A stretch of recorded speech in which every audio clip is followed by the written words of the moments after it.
কি অবস্থা ভাই, দোকান খালি খালি লাগে কেন? মাল জিনিস উঠান না? হয়, মাল জিনিস উঠাবো, টাকা নাই তো হাতে, টাকা আসুক তারপরে মাল উঠাবো।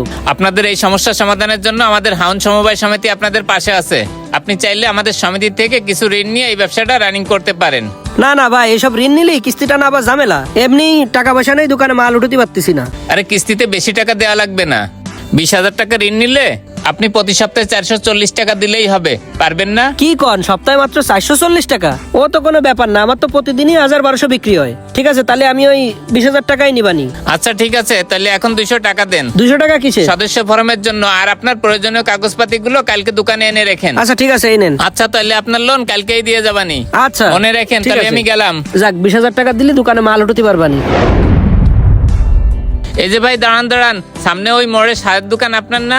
হয়, ওই সারের দোকান তো আমার। তা ওই দোকান বন্ধ কেন? এখন খুলে কি করবো? আমার যে কাস্টমার, এরা তো সব দিনের বেলা মাঠে ঘাটে কাজ করে, এই জন্য আমি দোকান খুলি সন্ধ্যার পরে। আচ্ছা যাই হোক, আমাদের সমিতি থেকে আপনাদের জন্য কিছু সুযোগ সুবিধা আছে, এই জন্য খুঁজতেছিলাম। কোন সমিতি আপনাকে, আর কি সুযোগ সুবিধা? হাউন সমবায় সমিতি থেকে আসছি আমরা।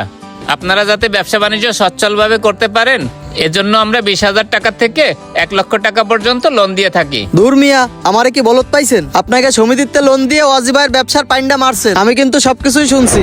আরে আমি তো তোর দোকান দিয়ে অনেকদিন ধরেই বাকি খাই, মাস শেষ হয়ে গেলে টাকা দিয়ে দিই, তার মাসের মাঝখানে টাকা চাচ্ছিস কেন? ভাই আমি এখন খুব বিপদে পড়ে গেছি। ওই যে হাউন সমবায় সমিতিতে একজন লোক আইছিল, সে আমারে ভুলভাল বুঝে 20,000 টাকা লোন দিয়ে গেছে। এখন প্রতি সপ্তাহে আমার 440 টাকা করে কিস্তি দেয়া লাগে। এজন্যই তোরে কইছি যে তোর ওই বাকির টাকাটা একটু দে। আরে লোন নেওয়ার আগেই তো তুই ভালো ছিলি। আগে দেখতাম সকাল সন্ধ্যা 2 বেলা তুই দোকানদারি করতি, আর এখন তো দেখি সকালেতে রাত পর্যন্ত সারাদিন দোকান খুলে নিয়ে বসে থাকিস। ওরে ভাই, ওই কথা আর কইস না। 20,000 টাকা লোন নিয়ে দোকানে যে মাল উঠাইছিলাম, সে বাকি দিতে দিতে আর কিস্তির টাকা দিতে দিতে মালও সব শেষ। এখন হাতে টাকাও নেই যে দোকানে কটা মাল উঠাবো। ওই হাউন সমবায় সমিতিতে এরম ভাবে ভুলভাল বুঝে মানুষের লোন দিচ্ছে, পরে ওই লোন শোধ করতে করতেই মানুষ নিঃস্ব হয়ে যাচ্ছে। এখন ওই বাকির টাকাটা দিয়ে দে ভাই তুই আমারে। আচ্ছা ঠিক আছে, দেই আমি টাকা ম্যানেজ করতে পারলে দেবানি, আর ম্যানেজ করতে না পারলে একবারে মাস শেষেই দিয়ে দেবানি। ঠিক আছে।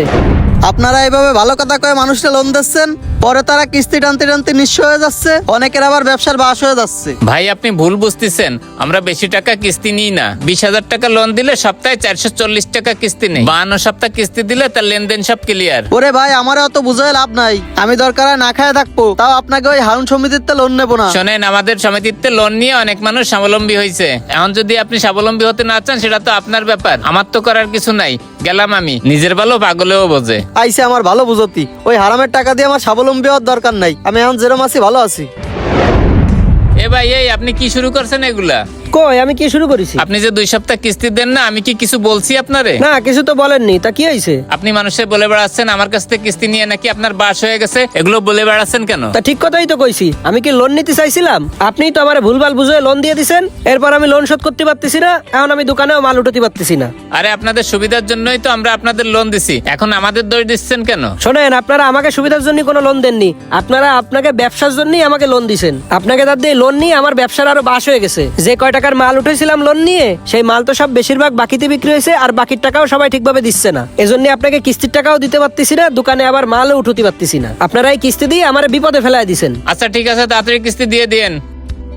এইভাবেই লোন নিয়ে ব্যবসা করতে যে অনেকের ব্যবসা ধ্বংস হয়ে গেছে, অনেকে নিঃশেষ হয়ে গেছে। তাই এইসব লোনের পাল্লায় পড়ে নিজের ক্ষতি ডেকে আনা কখনোই উচিত নয়।